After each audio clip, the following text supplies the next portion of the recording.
बिस्मिल्लाहिर्रहमानिर्रहीम। Dear students, अस्सलाम वालेकुम। मैं हूं ताहिर महमूद राव। तो स्टूडेंट, आज हम पढ़ेंगे chemistry 10th chapter number 9 chemical equilibrium का लेक्चर नंबर 13 आज पढ़ेंगे।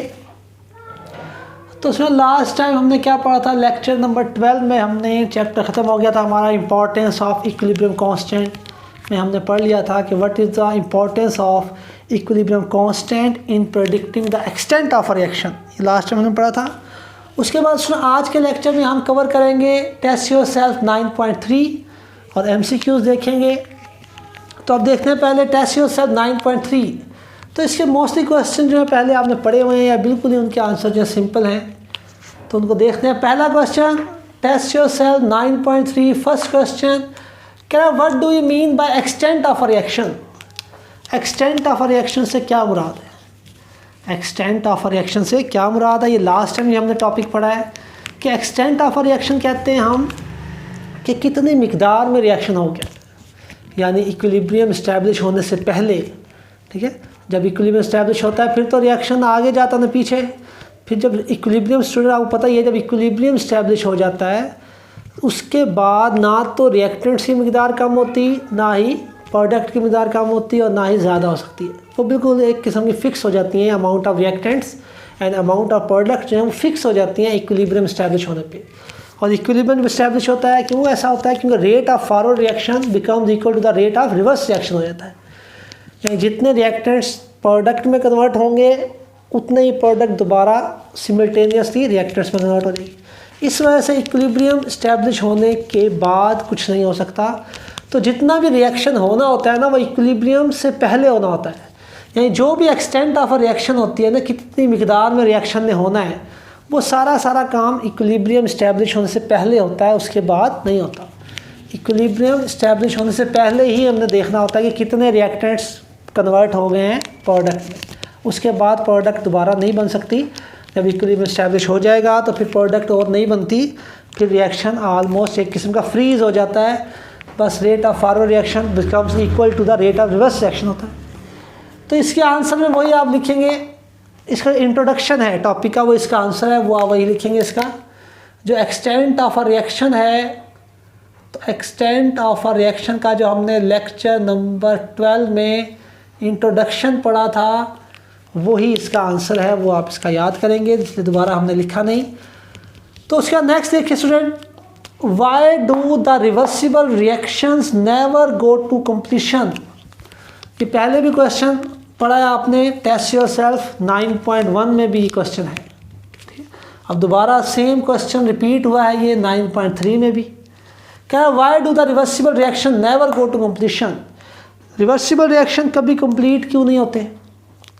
जाहिर बात है सुना, रिवर्सिबल रिएक्शंस ऐसे रिएक्शंस होते हैं जिनमें जो प्रोडक्ट है वो दोबारा रिकम्बाइन होके रिएक्टेंट्स बनाना शुरू कर देती है। दैट्स वाई रिवर्सिबल रिएक्शंस कभी कंप्लीट नहीं होते। तो इसका आंसर देख लेते हैं। Answer, reversible reactions never go to completion.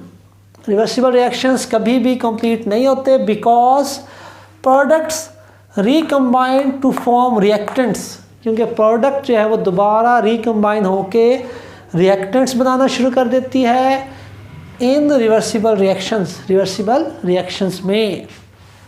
तो ये बहुत ही आसान। नेक्स्ट क्वेश्चन कह रहा है, if a reaction has large value of Kc what it will go to completion, will it go to completion and why? तो वो कह रहे हैं स्टूडेंट कि अगर आप क्या जो Kc है, Kc इक्विलिब्रियम कांस्टेंट, किसी रिएक्शन का अगर बहुत बड़ा आंसर हो इक्विलिब्रियम कांस्टेंट का, तो वो रिएक्शंस गो टू कंप्लीशन, वो रिएक्शन कंप्लीट हो जाते हैं। वाई, क्यों? तो ये भी हमने लास्ट टाइम पढ़ा है इस टॉपिक लेक्चर नंबर 12 में, इसको हमने डिटेल में पढ़ा था। एक्सटेंट ऑफ अ रिएक्शन का जो हमने टॉपिक पढ़ा था उसका ये पहला पॉइंट था कि अगर रिएक्शंस की लार्ज वैल्यू हो Kc की इक्विलिब्रियम कांस्टेंट की, तो इसका क्या मतलब है? तो थोड़ा सा मैं आपको बता देता हूँ दोबारा। तो स्टूडेंट, अगर ऐसा रिएक्शन जिसकी लार्ज वैल्यू ऑफ Kc हो, तो वो ऐसे रिएक्शंस होते हैं जिनमें इक्विलिब्रियम इस्टेब्लिश होने से पहले इक्विलिब्रियम इस्टेब्लिश होने से पहले तकरीबन सारे के सारे रिएक्टेंट्स जो है ना वो प्रोडक्ट में कन्वर्ट हो जाते हैं। देखिए इस तरह सिचुएशन होती है। अगर Kc की लार्ज वैल्यू होगी, फॉर रिएक्शन है लार्ज वैल्यू ऑफ Kc, अगर Kc की वैल्यू लार्ज होगी तो वो ऐसे रिएक्शंस होंगे जिनमें इक्विलिब्रियम इस्टेब्लिश होने से पहले तकरीबन सारे रिएक्टेंट्स जो हैं वो प्रोडक्ट में कन्वर्ट हो गए हैं और अब रिएक्टेंट्स बहुत ही कम रह गए हैं और तकरीबन सारी प्रोडक्ट बन गई है। तो इसलिए हम कहते हैं ये ऐसे रिएक्शंस हैं जो तकरीबन कंप्लीट हो गए हैं। ठीक है, will it go to completion, ये रिएक्शन कंप्लीट हो जाते हैं। एंड वाई, तो कंप्लीट तो नहीं होते लेकिन हम कहते हैं कि तकरीबन ऑलमोस्ट रिएक्शन कंप्लीट हो गया, ऑलमोस्ट। ठीक है, रिवर्सिबल रिएक्शन जो हैं कभी कंप्लीट नहीं होते। ठीक है, लेकिन इनमें हम अगर वैल्यू Kc की बहुत ज़्यादा हो तो हम कहते हैं तकरीबन रिएक्शन कंप्लीट हो गया है। ठीक है, तो इसमें ये सिचुएशन होती है। तो ये इसमें वही आपने आंसर याद कर लेना है जो हमने लास्ट लेक्चर नंबर 12 में जो एक्सटेंट ऑफ रिएक्शन का टॉपिक था उसका जो पहला पॉइंट था लार्ज वैल्यू ऑफ Kc, उसमें यही बातें सारी लिखी हुई हैं कि लार्ज अगर वैल्यू होगी किसी रिएक्शन की Kc की, इससे हमें ये इन्फॉर्मेशन मिलती है कि ऐसे रिएक्शंस हैं जिनमें इक्विलिब्रियम इस्टेब्लिश होने से पहले तकरीबन सारे रिएक्टेंट्स जो है प्रोडक्ट में कन्वर्ट हो गए हैं और अब आपके रिएक्शन मिक्सचर में रिएक्टेंट्स बहुत कम हैं और प्रोडक्ट ही प्रोडक्ट है। तो we can say these reaction almost gone to completion, ये रिएक्शन जो है तकरीबन कंप्लीट हो गए हैं। एग्जांपल हमने पढ़ी थी CO + O2 gives you 2CO2। तो कार्बन मोनोऑक्साइड की हमने ऑक्सीडेशन करवाई थी और क्या बनाया था, कार्बन डाइऑक्साइड। तो वही आप इसका आंसर याद करेंगे, तो उसको रिपीट करने की ज़रूरत नहीं हमें। नेक्स्ट देखते हैं जी क्वेश्चन नंबर 4, टेस्ट 9.3 का what type of reaction do not go to completion, किस तरह के रिएक्शंस जो हैं वो कभी कंप्लीट नहीं होते। ठीक है, तो reversible reactions never go to completion. ठीक है, इसमें आप एक और आइडिया भी दे सकते हैं, वैसे तो रिवर्सिबल रिएक्शंस कभी कंप्लीट नहीं होते, ये आंसर भी आपका ठीक है कि रिवर्सिबल रिएक्शंस कभी भी कंप्लीट नहीं होते। जाहिर बात है उसमें कभी भी कंप्लीट नहीं होते रिवर्सिबल रिएक्शंस। लेकिन ये हमारा टॉपिक है एक्सटेंट ऑफ रिएक्शन के बाद है ये टेस्ट है, तो इसमें थोड़ा सा वो आइडिया भी दे सकते हैं कि ऐसे रिएक्शन जिनकी Kc की वैल्यू बहुत स्मॉल हो तो वो तो कभी भी कंप्लीट नहीं हो सकते। तो आप इसमें ऐड कर सकते हैं, एक चीज़ को आप ऐड कर लें, रिवर्सिबल रिएक्शंस विद, यहाँ ऐड करेंगे with small value of Kc।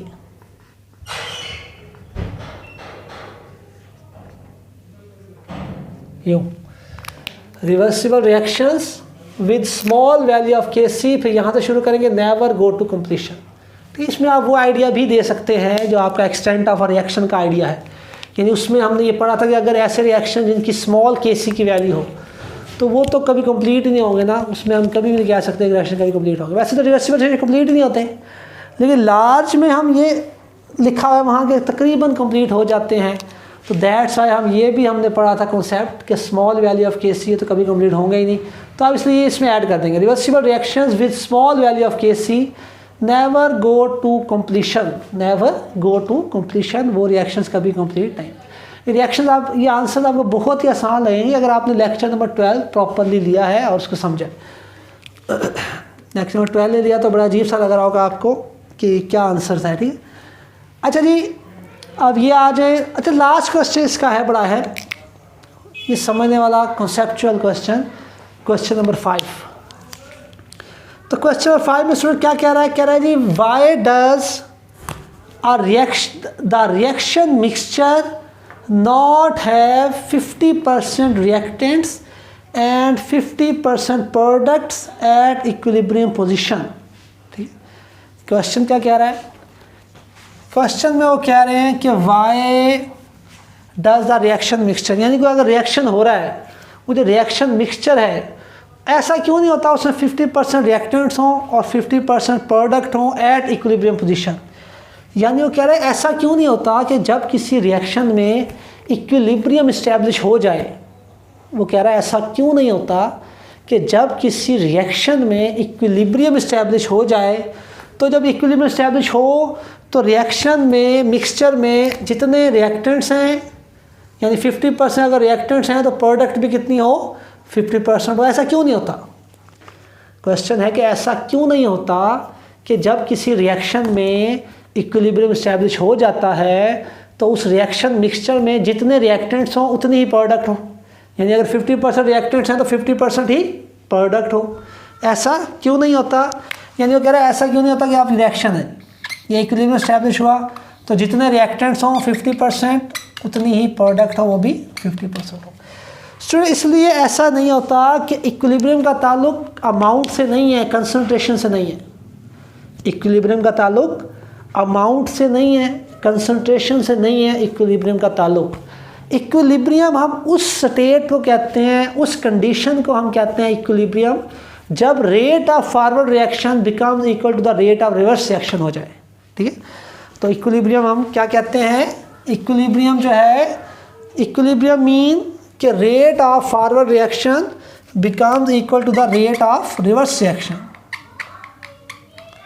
Equilibrium का मतलब होता है कि rate of forward reaction becomes equal to the rate of reverse reaction. इसको हम कहते हैं कि इक्विलिब्रियम का इस्टेब्लिश होना, जब रेट ऑफ फॉरवर्ड रिएक्शन बराबर हो जाए रेट ऑफ रिवर्स रिएक्शन के। यानी जितने रिएक्टेंट्स प्रोडक्ट में कन्वर्ट हों एट द सेम टाइम, उसी वक्त उतनी ही प्रोडक्ट दोबारा टूट के रिएक्टेंट्स में कन्वर्ट हो जाए, उसको हम कहते हैं ये इक्विलिब्रियम इस्टेब्लिश हो गया जी।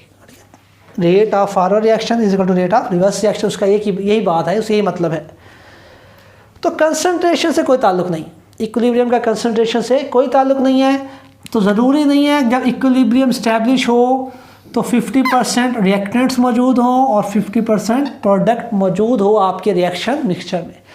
कोई भी कंडीशन हो सकती है, कभी भी आपका इक्विलिब्रियम इस्टेब्लिश हो सकता है। ऐसा भी हो सकता है कि रिएक्शन मिक्सचर में सारे रिएक्टेंट्स हों, थोड़ी सी प्रोडक्ट बनी हो और आपका इक्विलिब्रियम इस्टेब्लिश हो जाए।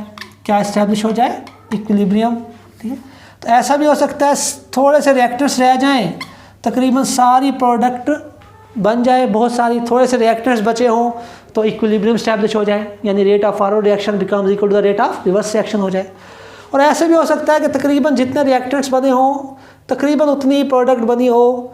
ठीक है, तो आपका इक्विलिब्रियम इस्टेब्लिश हो जाए। कोई भी कंडीशन हो सकती है, इक्विलिब्रियम कभी भी इस्टेब्लिश हो सकता है। इक्विलिब्रियम का कंसंट्रेशन से कोई ताल्लुक नहीं है। ठीक है, इक्विलिब्रियम का कंसंट्रेशन से कोई भी ताल्लुक नहीं है। तो ये था समझने वाला क्वेश्चन था, तो इसमें आपने उम्मीद है समझ तो आ गया होगा आपको ये। तो इसको आप देखें, इसकी वर्डिंग क्या है, इसको याद क्या करना है। आंसर देखें, ये आंसर क्या है? इट इज़ बिकॉज, ऐसा इसलिए होता है, इट इज़ बिकॉज ऐसा इसलिए है, यानी आपका रिएक्शन जो मिक्सचर है वो नहीं रखता 50% रिएक्टेंट्स और 50% प्रोडक्ट नहीं रखता। क्यों? वजह क्या? इट इज़ बिकॉज, ऐसा इसलिए है, equilibrium does not depend upon concentration. Equilibrium का ताल्लुक कंसंट्रेशन से तो है ही नहीं, मिकदार से तो ताल्लुक ही नहीं इक्विलिब्रियम का। Equilibrium is a state, equilibrium एक ऐसी स्टेट है एट वे जिसके ऊपर rate of forward reaction and reverse reaction becomes equal. उस जब उसको कहते हैं इक्विलिब्रियम, जो रेट ऑफ फॉरवर्ड रिएक्शन बराबर हो जाए rate of reverse reaction. So ताहम इट इज़ नॉट नेसेसरली, ये ज़रूरी नहीं है दैट के reaction mixture contains 50% reactants and 50% products at equilibrium position. तो वो कह रहा है इसका मतलब है ज़रूरी नहीं है कि आपका जो रिएक्शन मिक्सचर है वो 50% रिएक्टेंट्स को रखता हो और 50% प्रोडक्ट रखता हो इक्विलिब्रियम कायम होने पर, इक्विलिब्रियम स्टैब्लिश होने पर। तो सर ये थी हमारी टेस्ट योरसेल्फ 9.3। तो अब हमारा चैप्टर ख़त्म हो गया। Now we are going towards the exercise. तो अब हम देखते हैं कि कौन कौन से MCQs देखते हैं एक्सरसाइज के। तो उसके बाद हमारे जस्ट शॉर्ट क्वेश्चन रह जाएंगे और न्यूमेरिकल्स रह जाएंगे। तो देखते हैं स्टूडेंट MCQs।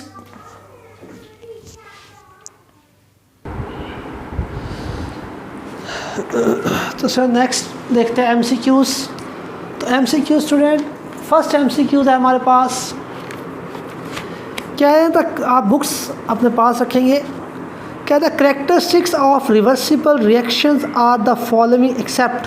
ठीक है, वो क्या है, जो रिवर्सिबल रिएक्शंस हैं उनकी जो कैरेक्टरिस्टिक्स होती हैं, ये तमाम जो हैं रिवर्सिबल रिएक्शंस की कैरेक्टरिस्टिक्स हैं। 4 की 4 ऑप्शन वो कह रहा है कि इनमें से जो हैं तकरीबन सारी जो है रिवर्सिबल रिएक्शंस की कैरेक्टरिस्टिक्स या खसूसियात हैं, एक्सेप्ट मास सिवाय, यानी कौन सी नहीं है, यानी एक आंसर गलत है, 3 आंसर सही हैं। कैरेक्टरिस्टिक्स हैं 3 रिवर्सिबल रिएक्शंस की, एक जो ऑप्शन है वो कैरेक्टरिस्टिक नहीं है रिवर्सिबल रिएक्शन की, वो हमने बताना है। तो वो कौन सी है स्टूडेंट? ए आंसर, ए हमारा आंसर है पहले का, product never recombine to form reactants.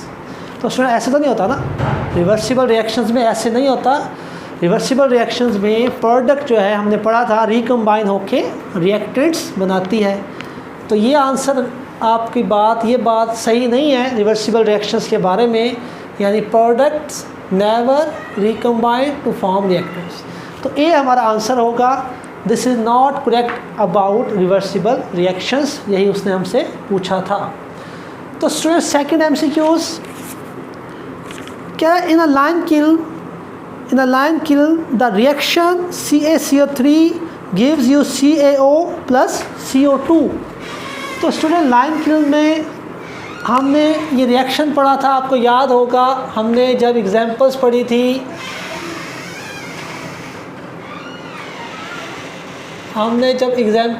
थी, रिवर्सिबल रिएक्शंस की, तो वहाँ पे हमने ये रिएक्शन पढ़ा था CaCO3 gives you CaO plus CO2। तो ये रिएक्शन कंप्लीट हो जाता है अगर हम ओपन सिस्टम में कराएं। अगर हम ये रिएक्शन कहाँ कराएं? ओपन सिस्टम में कराएं तो ये रिएक्शन कंप्लीट हो जाता है। क्यों कंप्लीट हो जाता है? हमने पढ़ा था क्योंकि CO2 गैस क्या होती है, स्केप उड़ जाएगी। जैसे CO2 गैस बनेगी यहाँ से गैस स्केप कर जाएगी, उड़ जाएगी, दैट्स वाई रिएक्शन कंप्लीट हो जाएगा। तो इसका आंसर है जी इन अ लाइन किल। क्वेश्चन देखते हैं, the reaction CaCO3 plus gives you CaO plus CO2। वो कह रहा है ये रिएक्शन कंप्लीट हो जाता है। क्यों कंप्लीट हो जाता है? बिकॉज CO2 स्केप्स कॉन्टीन्यूसली, क्योंकि सिस्टम हमारा ओपन सिस्टम है और ओपन सिस्टम में CO2 गैस जब बनेगी वो उड़ जाएगी, रिएक्शन मिक्सचर में से बाहर चली जाएगी, तो रिएक्शन आपका कंप्लीट हो जाएगा। नेक्स्ट क्वेश्चन थर्ड MCQs, क्या for a reaction 2A plus B gives you 3C। क्या दे रहे हैं जी आपको?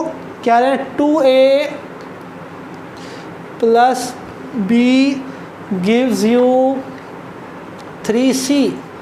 तो क्या है, ये रिएक्शन है और वो कह रहे हैं इस रिएक्शन का Kc लिखें, इक्विलिब्रियम कांस्टेंट का एक्सप्रेशन लिखें, यानी Kc लिखें। तो आपको स्टूडेंट पता ही है Kc में ऊपर प्रोडक्ट नीचे रिएक्टेंट्स। तो प्रोडक्ट क्या? C एक्टिव मास या मोलर कंसंट्रेशन C, और ये नंबर ऑफ मोल्स कोफिशिएंट्स हैं, पावर्स बन जाएंगी, 3 आ गया डिवाइडेड बाय A, 2 ऊपर चला जाएगा, पावर बन जाएगी प्लस B मल्टीप्लाइड बाय। तो ये आपका आंसर होगा C की 3 डिवाइड बाय A की 2 मल्टीप्लाइड बाय B। तो ये आपका कौन सा ऑप्शन है? C, D option, D option है। तीसरे MCQ का डी ऑप्शन, ये आपका आंसर आ गया।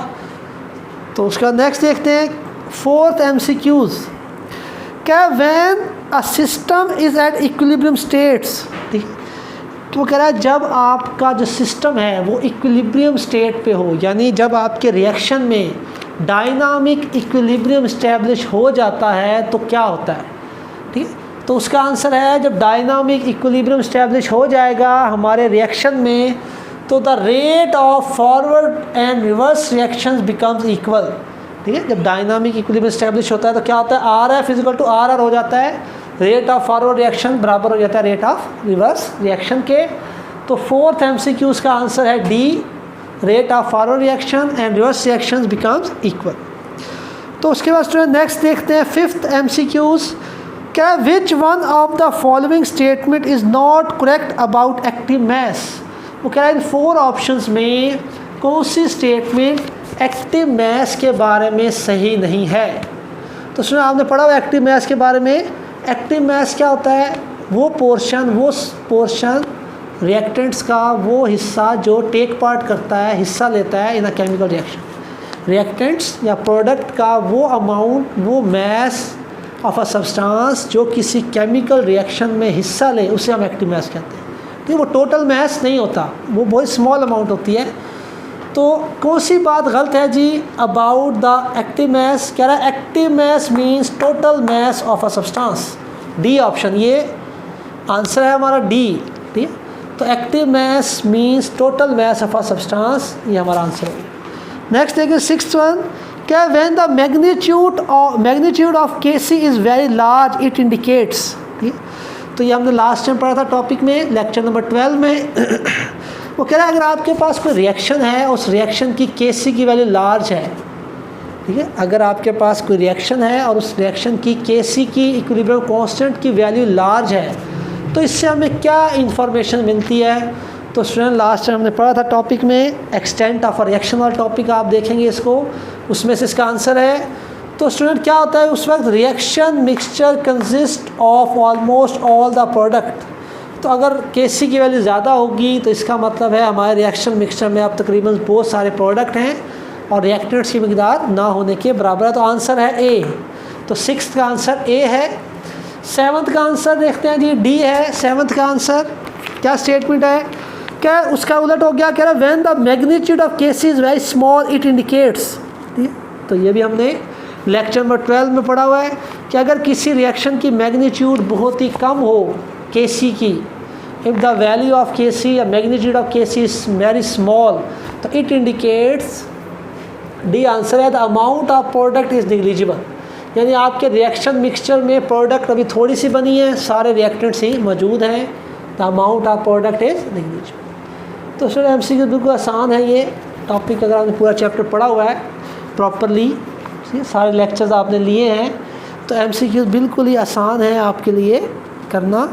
तो नेक्स्ट देखते हैं स्टूडेंट 8, क्या reactions will have comparable amount of reactants and products at equilibrium state have. वो कह रहा है अगर आपका जो रिएक्शन मिक्सचर है उसमें comparable amount of reactants and product मौजूद हों, यानी comparable amount of reactants and products मौजूद हों, तो इसका क्या हमें इससे इंफॉर्मेशन मिलती है।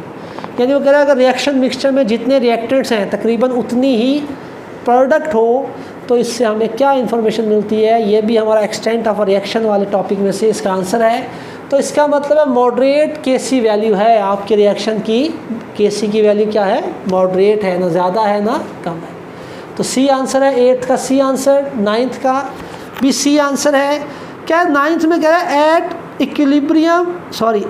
डायनामिक इक्विलिब्रियम, क्या जब डायनामिक इक्विलिब्रियम स्टैब्लिश हो जाए तो क्या होता है। तो आंसर है जी, जब डायनामिक इक्विलिब्रियम स्टैब्लिश हो जाएगा, the speed of forward and reverse reactions are equal.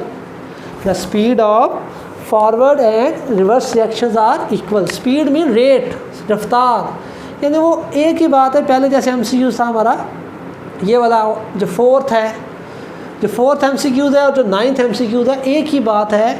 बस फ़र्क क्या है, वहाँ से रेट का वर्ड इस्तेमाल कर रहे थे, यहाँ उन्होंने आपको कंफ्यूज करने के लिए स्पीड का वर्ड इस्तेमाल किया।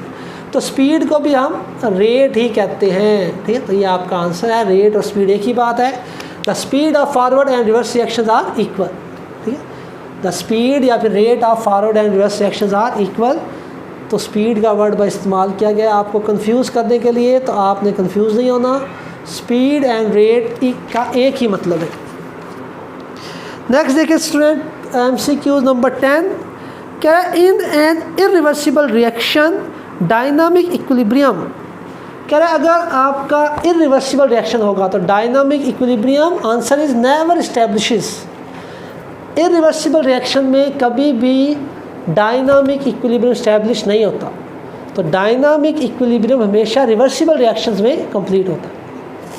जैसे आपको बेसिक बात स्टार्ट में हमने पढ़ ली थी ये चैप्टर के। नेक्स्ट एमसीक्यू नंबर 11, कह रहा है reverse reaction is one that, reverse reaction वो होता है, रिवर्स रिएक्शन में क्या होता है, answer is speeds up gradually, ठीक है। Reverse reaction Aahista Aahista speed up होता है। ये हमने पढ़ा था characteristics of forward and reverse reactions का जो टॉपिक हमने पढ़ा था, वहाँ हमने पढ़ा था कि स्टार्ट में जब रिएक्शन शुरू होता है तो शुरू में जस्ट फॉरवर्ड रिएक्शन हो जाता है, शुरू में फॉरवर्ड रिएक्शन फास्ट होता है और रिवर्स रिएक्शन स्लो होता है। लेकिन जैसे रिएक्शन प्रोसीड करता है, reverse reaction speeds up gradually and forward reaction slows down gradually. तो रिवर्स रिएक्शंस में speeds up gradually, Aahista Aahista ये स्पीड अप होते हैं, ठीक है। स्टार्ट में नहीं होते, आहिस्ता आहिस्ता बाद में होंगे। अच्छा जी, नेक्स्ट क्वेश्चन MCQ नंबर 12। क्या nitrogen and hydrogen were reacted together to make ammonia. क्या रिएक्शन मिक्सचर है जी, क्या रिएक्शन है जी, नाइट्रोजन और हाइड्रोजन गैसेज जो है कंबाइन हो रही हैं और हमारे पास क्या बन रहा है जी, ammonia. Nitrogen and hydrogen gases जो कंबाइन होंगी, यहाँ लिख लेते हैं N2 + 3H2 gives you 2NH3। तो क्या नाइट्रोजन हाइड्रोजन मिलती है, क्या बनता है, अमोनिया। तो अब ये रिएक्शन हो रहा है, रिएक्शन तो क्या रिएक्शन हो रहा है, तो रिएक्शन मिक्सचर में कौन कौन सी चीज़ें मौजूद होंगी। तो जाहिर बात है, अब रिएक्शन हो रहा है तो रिएक्शन मिक्सचर में रिएक्टेंट्स भी मौजूद होते हैं और रिएक्शन मिक्सचर में प्रोडक्ट्स भी मौजूद होती हैं जब रिएक्शन हो रहा होता है। तो इसका मतलब है सब चीज़ें जो हैं, N2 भी होगा रिएक्शन मिक्सचर में, H2 भी होगा और NH3 भी होगा। तो reaction mixture contains all the reactants and products. Reaction mixture में सब चीज़ें होती हैं। तो answer is N2B, H2 and NH3, all the things is present. तो बी आंसर है इसका 12वें का। Last MCQs 13 MCQs। क्या for a reaction between PCl3 and Cl2 to form PCl5 the unit of KCr। तो यूनिट ऑफ KC जी आपने find out करने हैं रिएक्शन में। तो रिएक्शन स्टूडेंट हमारा क्या है, रिएक्शन इज, अब इसको देख लेते हैं। रिएक्शन स्टूडेंट क्या रहा, PCl3 + Cl2 gives you PCl5। तो ये रिएक्शन है। तो कह रहा है यूनिट ऑफ KC निकालो। तो स्टूडेंट आपको पता है यूनिट ऑफ KC के लिए पहले KC लिखते हैं। तो KC में प्रोडक्ट ऊपर आएगी और रिएक्टेंट्स की इंफॉर्मेशन नीचे आएगी इस तरह।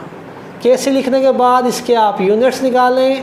तो यूनिट्स निकालने का तरीका है कि ये आपका क्या आएगा, मोल पर डेसीमीटर क्यूब, नीचे 2 टाइम्स मोल पर डेसीमीटर क्यूब आएगा, ये आ गया मोल पर डेसीमीटर क्यूब, और ये इसका भी क्या आ गया, मोल पर डेसीमीटर क्यूब। ये टॉपिक हमने पढ़ा हुआ है डिटेल में कि हम यूनिट्स कैसे निकालते हैं, KC की यूनिट्स कैसे फाइंड आउट करते हैं। इसलिए मैं जल्दी से कर रहा हूँ क्योंकि आपको आता है सब कुछ। देखिए इससे 1 टाइम से 1 टाइम कट गया तो ये 1 टाइम बच गया। तो ये बच गया 1, ऊपर कुछ नहीं है, 1 डिवाइडेड बाय नीचे ये आ गया मोल पर डेसीमीटर क्यूब। तो अब ये नीचे डिनोमिनेटर में, इसको ऊपर ले जाएं डिनोमिनेटर में, तो क्या होगा, मोल -1 और DM3। Answer is mole -1 DM3। तो ये आपका सी आंसर है, मोल -1 DM3। तो ये स्टूडेंट हमारे MCQs हो गए चैप्टर नंबर 9 केमिकल इक्विलिब्रियम। तो स्टूडेंट ये था हमारा आज का लेक्चर। नेक्स्ट लेक्चर में हम इंशाल्लाह शॉर्ट क्वेश्चंस करेंगे और उससे नेक्स्ट लेक्चर नंबर 15 में हम MCQ वो करेंगे, न्यूमेरिकल्स हमारे रहते हैं।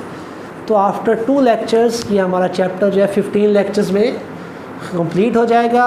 तो उम्मीद है स्टूडेंट आपको सारे MCQs और टेस्ट योरसेल्फ 9.3 समझ आ गई होगी।